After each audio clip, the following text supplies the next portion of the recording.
Hey guys, how's it going? Kevin Cleary here with a knife video for you. Today we are kind of out in the bush. I've walked just a little ways down a path that I normally use to go to another location, but it's a really hot day, and I stopped where I did because the breeze here is just perfect. It's shady and cool, and there are actually no bugs. So given all those conditions, I thought I'm not going to move from this spot. So this is where we're going to film. And I do have a couple of really awesome knives to share with you, but I wanted to give you a quick look at kind of where we're hanging out before I got started. Let me just pan the camera down here. And how far do I want to go down? Probably about to there. That should work. And here are the knives that I want to show you guys. These are a couple of LT Wright next gens. The first one here, as you can see, has a saber grind, beautiful handle there with the wood and the decorative G10 and the green and purple. Absolutely gorgeous knife. Feels really nice in hand. I will show you a couple of differences between, by the way, hold on, I'm gonna have to get my other hand in here so this is gonna focus properly. Look at the mirror polish on the back spine there and on the rest of the blade in the tang, the rest of the tang in the handle. Gorgeous knife. I do actually have one more. Love those grind lines as well. Look at that. Anyway, I've got the other knife here to show you as well. Same model, just a variation of it. Here we have a full flat ground version with micarta and G10. Again, really nicely finished. Hold on. There we go. Really nicely finished. Not as mirror polished as the other one. And you can see the blade stock here, come on, is a little bit thicker. Very sharp spine, by the way. So I wanted to talk about these two outdoor fixed blades for a few minutes and just kind of share them with you. And this was not a video that I felt like could be shot in the office. I really thought I needed to be out here. Hopefully the wind doesn't create too much of a problem for us, but I don't know, this little mic I've got says that it at least diminishes wind noise, so we'll see how it goes. Anyway, we have here these two gorgeous LT Wright next gens. Both of them are beautifully finished. They are variants. Now there's one other variation of this knife. This is a saber grind. This of course is a full flat grind, but there's also a Scandi ground version of this knife that I don't have. And honestly, you know, I'm actually happier with these two for a couple of reasons, and we'll talk about that as we kind of work our way through here. So first off though, let's cover size and weight on these two. Hold on, I've got an ant on me. I'm just gonna remove it. There we go. So first of all, I thought I'd talk about size and weight. These two are 7.5 inches long. The blade on this guy, they're both about 3.25 inches on the blade. This one's actually a little bit longer, closer to 3 3/8. Both are about 4 inches on the handle with about 3 3/4 inches of grip area. And one of the big differences between these two, there are a couple differences here. First is the overall thickness on the handle. You can see the blue one is much thicker. The other difference is going to be the thickness on that blade, which the full flat ground version has considerably thicker blade stock. So now that we've kind of gone over the specs, the weight on these, by the way, is quite a bit different. This is a little over 5 ounces. This is a little over 4 ounces. I think 4.3 and 5.1 or so. And you can see, you know, it's primarily the handle that's making up that difference. There's just a lot more material here in the micarta and G10. So let's have a little talk about these knives. What are they for? What are they useful for? Or I mean, what are they designed for? And how would I want to use them? First, these are definitely designated outdoor blades, especially that's indicated by the way the handle is shaped. Look how rounded everything is, okay? Here we have a really squared off spine so that you could strike a ferro rod. Extremely comfortable, both of these, with the more rounded one being the more comfortable of the two, but both are actually really nice. And the purpose for that is, you know, the design here is anticipating that you're going to be doing some heavy duty wood carving type of tasks. And these are both really well suited for that, but they're also very well suited for EDC fixed blades. If you're the type of guy who likes to EDC a fixed blade, not only are these beautiful, practical, but they're not even the least bit scary. So I think you could carry this anywhere, and I don't think anyone is going to be greatly bothered by the fact that you're carrying one of these, with the exception of, you know, if you're in the downtown of some city, carrying a fixed blade is going to be a little odd, but otherwise I think you're not going to have any issues carrying these knives.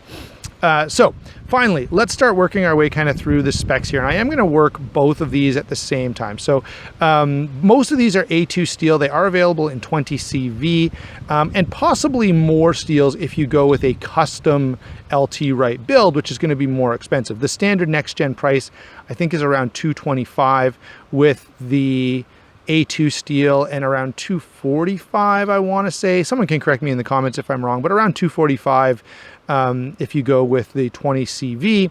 Now, obviously, these variations with the extra detail are going to be more expensive.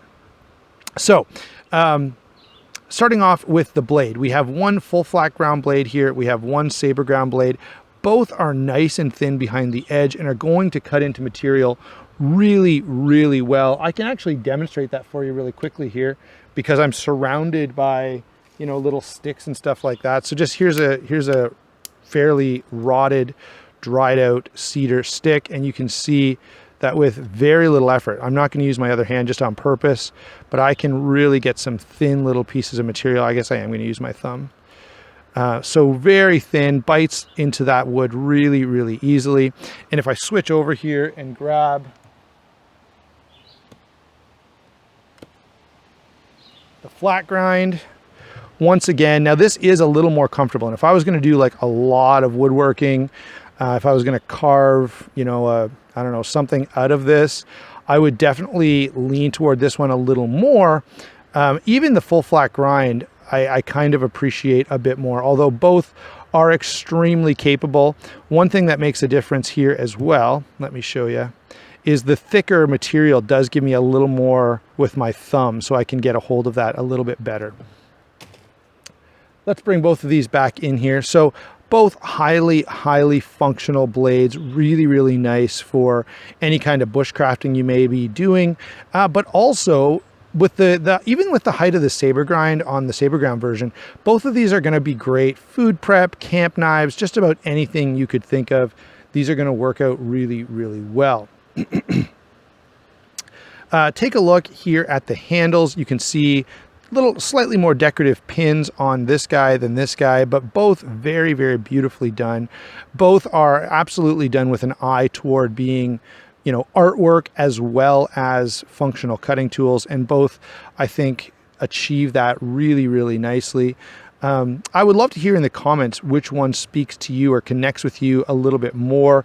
I suspect, you know, the extra detail on the green one here may be more attractive to some people, but honestly, there's something about just the blue here with the plain micarta that does really, really make this an attractive knife. So, by the way, while we're talking about this, we're almost done the video, and I'm finally mentioning the fact that TJ, a subscriber and fellow knife enthusiast, sent these along for review, and they are beautiful.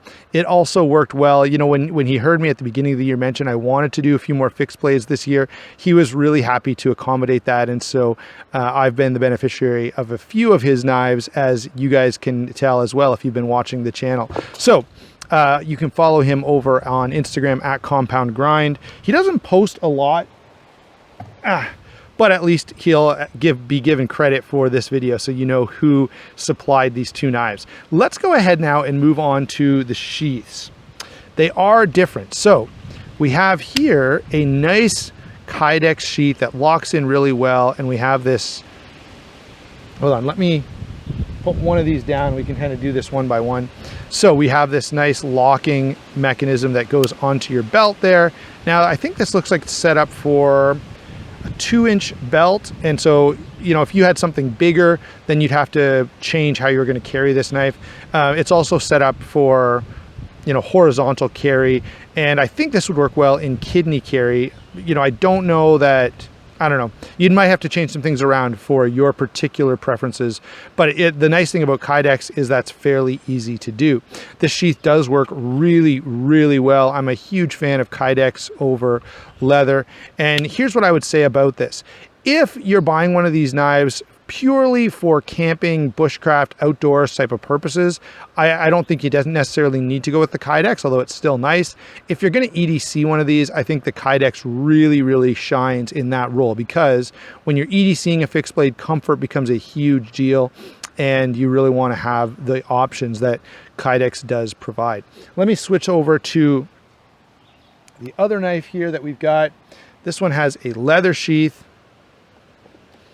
Again, very nice. I do like the height of this sheath. I like my knives to carry just a little bit higher. I don't want a dangler or anything like that. That makes me a little bit crazy. But with this leather sheath, it's good. You know, the retention is nice. And if you're doing primarily outdoor stuff with this sheath is absolutely perfect, right? You really don't need anything more. The only time I would have a complaint about this sheath is if I'm going to EDC this knife in certain environments, I would prefer to be able to go horizontal, either behind the back or kidney carry, and this sheath doesn't allow for that kind of variation that you get with a Kydex sheath. So let me do a couple of comparisons here. I'm only going to have one knife out. First off, hold on, sorry about that, guys. When you're outdoors, you kind of got to accommodate a little bit. First off, here is an outdoor fixed blade that many of you will be familiar with. This, of course, is the SE6, much larger, okay? But because everyone knows about the SE6, I thought I would use it. The other knife that I thought I'd bring in here is the Survive Knives 4.0. This is the 4-inch, the GSO. Really nice. And this, I guess this represents a little more what I like to use as an outdoor fixed blade, where this would be more of an EDC size for me. And I think since I'm in the outdoors, it's expected to have a knife, and so I don't think this is going to cause too many problems. But that does give you an idea of size. Since we are on my channel, which is usually about folders, let's grab a Rat Model 1. And the Cold Steel 4max. That should give you an idea. So this is a fairly small knife, but very capable. Lastly, my favorite EDC fixed blade here is, come on, focus. There we go. The Rake 815 with that really awesome slip sheath that I just drop in my front pocket and carry around, done by Scott at Real Bush Monkey EDC, if you want to follow him.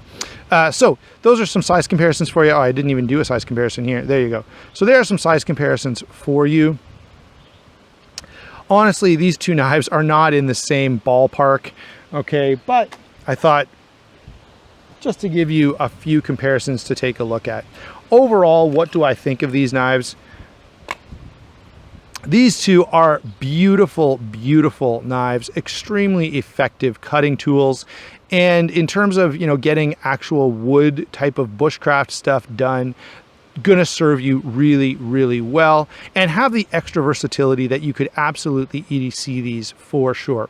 Thanks for watching. Don't forget to follow me on Instagram. Don't forget to like and subscribe, and we will talk to you soon.